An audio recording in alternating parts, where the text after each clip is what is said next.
The story begins with an alien technology that emerged from underground, capable of curing all human diseases. We see a poor family in Bhutan, where mother and father are mourning their deceased child. Due to the lack of food and resources, their son has died, and the grieving parents blame themselves for his death. Suddenly, strange lights start to illuminate the ground around them, creating an earthquake-like atmosphere. Before they know it, a massive asteroid-like rock emerges from the ground. When the boy's parents step outside to see what is happening, they can hardly believe their eyes. Their dead child has come back to life. Overwhelmed with emotion at seeing their son alive, his mother is deeply moved. However, they are bewildered by how this has happened. They begin to see the large rock as a deity that has resurrected their son. In no time, radiation begins to emanate from the stone, spreading across the earth. A few days pass, and we are introduced to Dr. Solomon Nelson, a scientist who is undergoing tests. Dr. Nelson is told clearly that he has cancer and has only 1 year left to live. He is advised to spend the remaining time without stress, doing whatever he wishes. This news leaves Nelson in deep thought. Meanwhile, we are shown an officer named Jaban, who is watching the news about the strange events occurring in Bhutan. Jaban becomes very curious about how such a large amount of radiation has been released. Consequently, Jaban heads directly to the president's house for a meeting, where Dr. Nelson and several other officers are present. The president announces that he is forming a team to investigate the unknown happenings in Bhutan. Nelson and Jaban are both included in this team, and they start preparing to depart for Bhutan. Just then, some people come and start demanding money from Nelson. He currently has no money, which leads the group to start attacking him. He suffers a deep wound on his head, but military helicopters arrive just in time to intervene. After seeing the military helicopters arrive, the criminals flee from the scene. Dr. Nelson, Jaban, and their entire team board the helicopter and set off toward Bhutan. Shortly after, we are shown the same location in Bhutan where a massive rock is floating in the air. No one understands what it is or how something so heavy is able to float. The military forces have already reached the site. The military captain hands over all the reports compiled by his team to Nelson to aid in his research. Dr. Solomon approaches Nelson and suggests that he should speak with a family. Nelson heads directly into a tent where he finds the same family we saw at the beginning of the story. After questioning them, he discovers that their child had died, but as soon as the large rock emerged, their deceased child suddenly came back to life. Nelson can hardly believe what he is hearing. At that moment, Dr. Solomon removes the bandage from Nelson's head. When Nelson checks the wound, he is completely shocked to find that it has healed completely. He cannot comprehend how it healed so quickly. Dr. Solomon explains that the family believes the rock is a manifestation of God and that it was responsible for resurrecting their son. However, Nelson is still skeptical. He thinks to himself that perhaps the child was in a coma and came back to life after the ground shook. Nelson needs to confirm these claims with proof, so he heads directly to Jaban and his team. Nelson's team has come across a remarkable find amid the mountains: 9 strange holes arranged in a line. When Nelson sees the holes in the rock, an idea strikes him. He sends an advanced military tank to the mountainside. Jaban asks him what he intends to do. Nelson explains that he has an old theory because these holes remind him of the planets in the solar system. Nelson instructed the military personnel to insert their machines into the holes and rotate them in the direction of the orbit of the 9 planets. However, nothing happened. Nelson then urged the military to try once more, but this time he wanted them to rotate in the opposite direction. As soon as they did this, the rock began to spin, and before long, a large pit formed, creating a pathway inside. All the soldiers began to carefully enter the pit for their research. Inside the mountain, it felt like a completely different world, which shocked both Nelson and Jaban.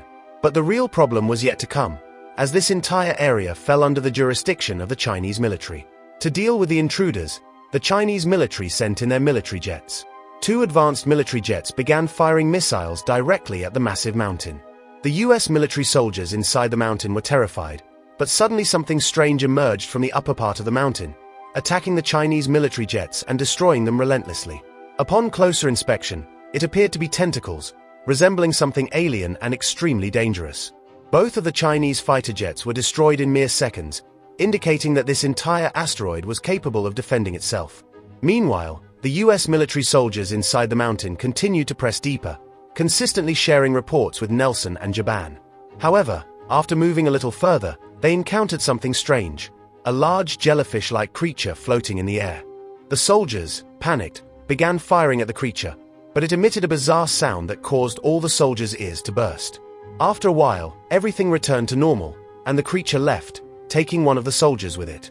The soldiers informed Nelson and Jaban of this incident, meaning they now had to make a decision about whether to continue their mission, as they couldn't afford to lose the best soldiers in the US military.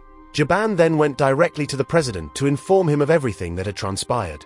The president stated that the Chinese government believes that we were responsible for destroying their fighter jets, which is why the Chinese military is now preparing for war.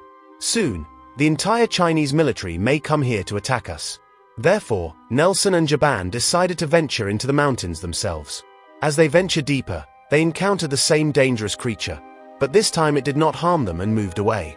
Nelson also managed to find their missing soldier, and they quickly exited the mountain with him.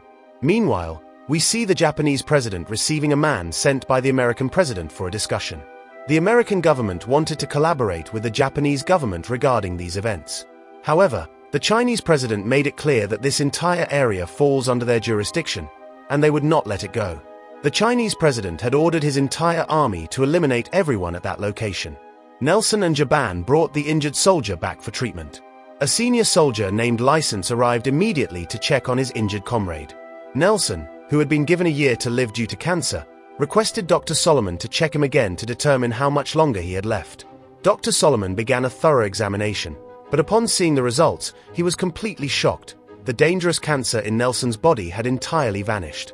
At that moment, Nelson understood everything. All these occurrences were likely due to the floating mountain. However, Commander License did not believe this at all. He suspected it was some alien technology that had come to attack Earth, and he insisted that their team should eliminate the entire rock as soon as possible. But Nelson and Jaban argued that this rock could be incredibly beneficial for human civilization since it was curing all ailments and even resurrecting a deceased child. And if we solve the unresolved mystery of this rock, then humans will have nothing to fear from any disease. However, License began discussions with the US military. License clearly stated that the Bhutanese government had given them permission to conduct research in the area, but the Chinese military did not believe this at all and continued advancing. Suddenly, a US military soldier shot the Chinese general, and if the general died, it could spark a massive war. But as License approached the general, the deep wound on his chest healed by itself, and within moments, the Chinese general was completely fine. He was baffled by what had just happened but realized there must be some magic related to this rock. The general ordered his entire military force to withdraw so that the US military could continue their research. Now, Nelson and Jaban once again ventured inside the rock to uncover its secrets. However, after going a little deeper, they encountered the same white creature again. This time, for some reason, the creature attacked both of them, causing Nelson and Jaban to lose consciousness for a while. When they opened their eyes, they found themselves in a place filled with white. Suddenly, they noticed strange machines floating in the air, which began to connect with one another, forming a large structure as if some alien technology was upgrading itself. Soon, thick smoke started billowing from the entire rock. This smoke was not ordinary. It was a bizarre chemical cloud. Somehow, Nelson and Jaban managed to save themselves and jump down from the rock. The amount of smoke rising from the rock began to cover the entire Earth. Scientists believed that if they did not stop the smoke, it would cover the entire planet within minutes, and the lack of sunlight could trigger an ice age, causing the Earth's temperature to plummet significantly. The US military made a tough decision to destroy the entire area due to the nuclear reaction. But Nelson and Jaban were against all of this because after going inside, they felt that the aliens did not want to harm them. However, to save all human lives, the military had to take strict action. Nelson completely disagreed with this and, along with Jaban, went to the place where the military had applied a nuclear bomb inside the mountain. However, many soldiers caught Nelson halfway to prevent him from defusing the nuclear bomb. Suddenly, the entire rock began to float and spin in the air, causing all the soldiers to fall here and there. Now, Nelson and Jaban had a chance to defuse the nuclear bomb, so they worked tirelessly to ensure it was deactivated. Unfortunately, this did not happen, and shortly after, the massive bomb exploded, causing a blast that ripped the mountain apart. But in the next moment, the entire explosion was absorbed in one place, likely due to alien technology. Nelson and Jaban managed to jump down from the mountain just in time, and the rock shattered into pieces as it ascended into the air, completely disappearing. The smoke surrounding the sky also began to dissipate, meaning that Earth was now completely safe for humans. Moreover, the ancient aliens left without revealing their true purpose. This is how our suspenseful movie came to an end.